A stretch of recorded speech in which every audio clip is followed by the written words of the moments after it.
where the chirping's coming from.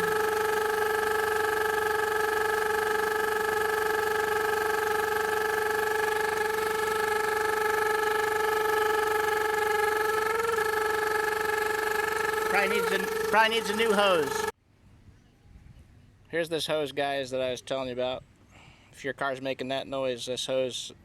Okay, I replaced the hose, put the hose clamps on, and then we're gonna start it up. And voila.